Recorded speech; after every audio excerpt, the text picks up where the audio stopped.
नमस्कार, कशिश न्यूज की खबरों में स्वागत है आपका। मैं काशिफ मलिक। बढ़ते हैं खबरों की तरफ। तो जमीन घोटाले मामले में कमलेश कुमार को ईडी ने शुक्रवार को गिरफ्तार कर लिया। ईडी की टीम आज कमलेश को पीएमएलए कोर्ट में पेश करेगी। बता दें कि पिछले दिनों कमलेश के ठिकानों पर ईडी की टीम ने छापेमारी की थी। इस दौरान कई आपत्तिजनक सामान मिले थे। वहीं ईडी इन मामलों को लेकर कमलेश से काफी वक्त से पूछताछ करना चाहती थी। हालांकि लगातार 5 समन पर कमलेश हाजिर नहीं हुआ। छठा समन मिलने के बाद वो ईडी के सामने हाजिर हुआ। कुछ ही घंटों की पूछताछ के बाद कमलेश को जांच एजेंसी ने गिरफ्तार कर लिया।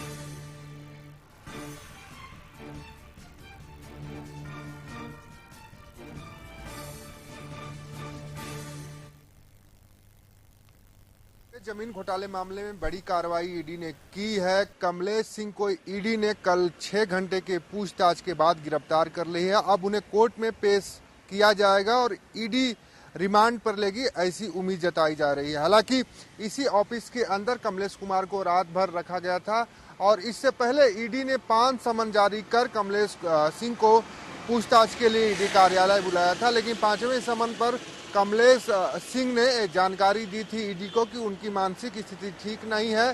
स्वास्थ्य ठीक नहीं होने की वजह से वो ईडी कार्यालय आने में असमर्थ है। हालांकि इन सारी बातों के बीच फिर जब छठा समन जारी हुआ 26 जुलाई को पूछताछ के लिए ईडी कार्यालय कमलेश सिंह को बुलाया गया, तो 26 जुलाई को ईडी कार्यालय आया और उनसे कई सवालों के जवाब से जब संतुष्ट नहीं हुई ईडी, तो उन्हें 6 घंटों की पूछताछ के बाद कमलेश सिंह को गिरफ्तार कर लिया गया। हालांकि उम्मीद जताई जा रही है कि कमलेश कुमार की जो गिरफ्तारी है सिर्फ एक लोग की गिरफ्तारी हुई है, क्योंकि एक बड़ा सिंडिकेट कांके अंचल में काम कर रहा था और उस अंचल में जो काम कर रहे सिंडिकेट है, उस सिंडिकेट को तोड़ने की तैयारी, उस सिंडिकेट में कौन कौन से लोग हैं उसकी जानकारी इकट्ठा करने में ईडी लगी हुई है।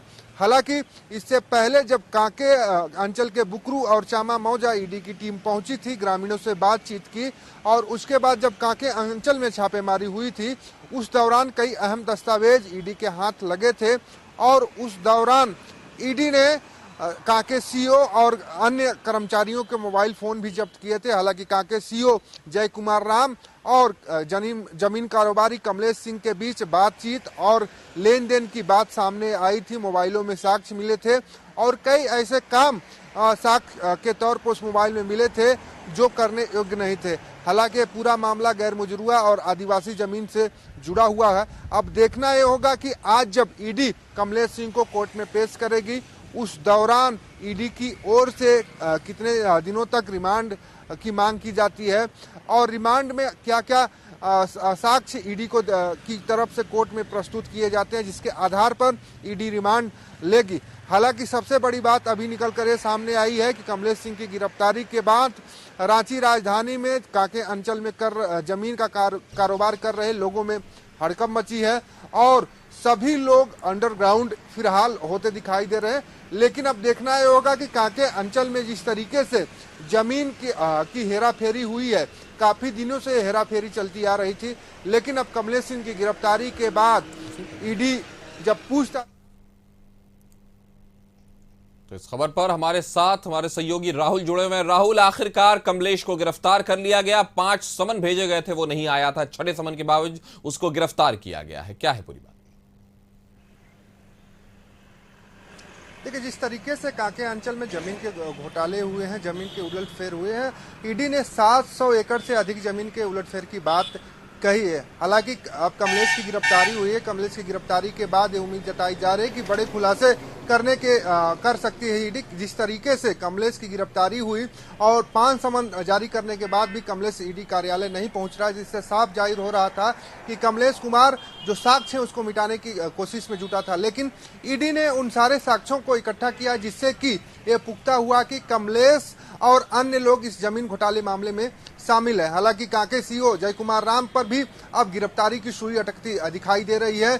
अब देखना यह होगा कि जो गिरफ्तारी की तलवार लटक रही है कांके सीओ पर, उनकी गिरफ्तारी कब होती है, क्योंकि जिस तरीके से उनका फोन बरामद हुआ था, फोन में जो साक्ष्य बरामद हुए थे, उस फोन में साक्ष्य के आधार पर ही ईडी ने आगे की कार्रवाई की है। हालांकि 4 से 5 लोगों के और भी नाम सामने आने की बात कही जा रही है, लेकिन आज जब ईडी कमलेश सिंह को ईडी कोर्ट में पेश करेगा और ईडी से जब रिमांड की मांग करेगा और रिमांड पर लेकर जब पूछताछ करेगा तो कई चीजें खुलकर सामने आने की उम्मीद जताई जा रही है। हालांकि जिस तरीके से कांके अंचल के चामा और बुकरू मौजा में जमीन की उलटफेर हुई थी, उससे साफ जाहिर होता दिखाई दे रहा है कि बड़ी कार्रवाई आने वाले समय में होगी और वो कार्रवाई अब होती दिखाई दे रही है, क्योंकि जो वहां के रैयत थे, मूल रैयत थे, वो लगातार शिकायतें कर रहे थे।